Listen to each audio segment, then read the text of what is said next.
इस वीडियो में जो भी प्रश्न आपको बताए गए हैं वह 100% आपकी वार्षिक परीक्षा में आएंगे। यहाँ हमारा ऑफलाइन कोचिंग का रिजल्ट है, आप विश्वास रखिए।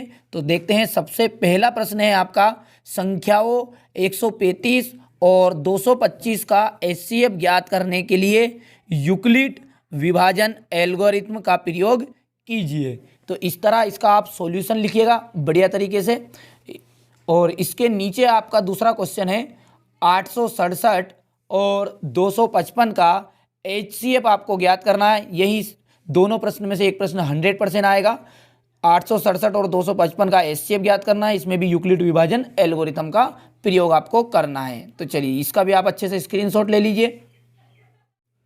अगला है एचसीएफ 306 657 बराबरी पे 9 आपको दिया हुआ है। तो एलसीएम आपको इन संख्याओं का ज्ञात करना है, किनका, 306 और 657 का। तो आप बढ़िया तरीके से इसी तरह लिखिएगा, आपका नंबर एक भी नहीं कटेगा। तो इस तरह से लिख दीजिए, दिया है एचसीएफ 306 657 बराबरी पे 9 एलसीएम। और हम जानते हैं कि दोनों संख्याओं का गुणनफल, इस तरह एलसीएम इंटू एचसीएफ ये सूत्र है, और सूत्र के बाद में दोनों संख्याओं का गुना कर देंगे। गुणनफल का मतलब गुना होता है, और एलसीएम इंटू यहाँ पर एचसीएफ का मान हमारे पास 9 है। जैसे 9 को ले जाएंगे बटे में तो 9 से ये कट गया, तो ये आपका आंसर निकल कर आ गया। ठीक है, अब आप इसका स्क्रीनशॉट 2 हिस्से में ले लीजिए। देखिए ये आपका प्रश्न है, इसके बाद में यहाँ से ये बचा हुआ इसका शेष आंसर है।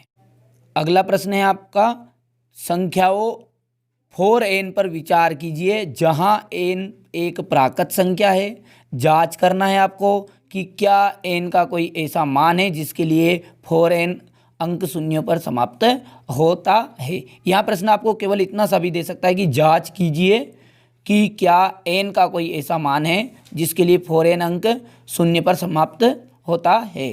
तो लिख दीजिएगा आप, कोई भी प्राकृत संख्या शून्य पर समाप्त होगी तो उसका एक गुणनखंड क्या होगा, 5 होगा।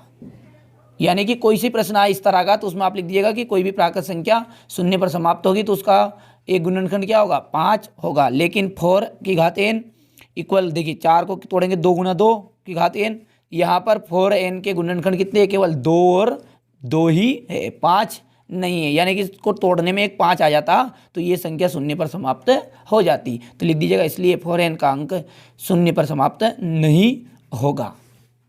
संख्या 140 के अभाज्य गुणनखंडों के गुणनफल के रूप में व्यक्त कीजिए। तो देखिए बहुत ही सिंपल प्रश्न है। 140 को आप इस तरह से लिख लीजिएगा, और 2 से भाग देंगे तो 2 सत्ते 14, 0 2 से देंगे तो यहाँ से 2 तिया 6, 2 पंजे 10, और 5 से फिर जाएगा तो 5 सत्ते 35 और 7 से।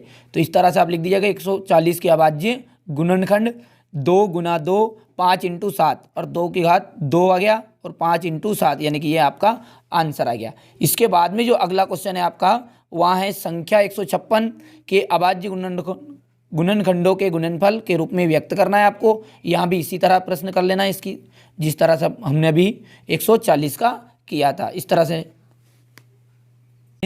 वृत्त के किसी बिंदु पर स्पर्श बिंदु से जाने वाली त्रिज्या पर लंब होती है। यहाँ आपकी एक प्रमेय है, 10 पार्ट से ली गई है, मोस्ट इंपॉर्टेंट है, 100% परीक्षा में आएगी, विश्वास रखिएगा। तो यहाँ इसका दिया है, लिख दीजिएगा इस तरह से इसको। और आप इसका वीडियो की जो लिंक है वहाँ प्लेलिस्ट में जाकर आप देख सकते हैं, या फिर डिस्क्रिप्शन में की लिंक आपको मिल जाएगी। ठीक है, अच्छे से कंप्लीट कर लीजिएगा। मैंने अलग से वीडियो बनाया है, यहाँ पर केवल मैं इसका आंसर का स्क्रीनशॉट दे रहा हूँ, वहाँ पर मैंने इसे अच्छे से समझाया है। इसके बाद में ये शेष बचा हुआ भाग।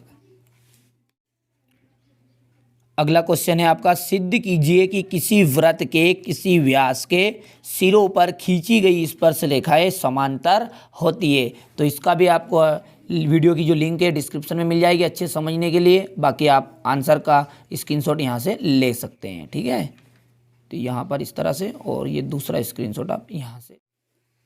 अगला मोस्ट इंपोर्टेंट क्वेश्चन है आपका, एक बिंदु ए से जो एक वृत्त के केंद्र से 5 सेंटीमीटर की दूरी पर है, वृत्त पर स्पर्श रेखा की लंबाई 4 सेंटीमीटर है, वृत्त की त्रिज्या ज्ञात कीजिए। तो यहाँ पर दिया है, इस तरह से लिख दीजिएगा आप, और इसके बाद में इसके आंसर का स्क्रीनशॉट यहाँ से आप ये ले लीजिए।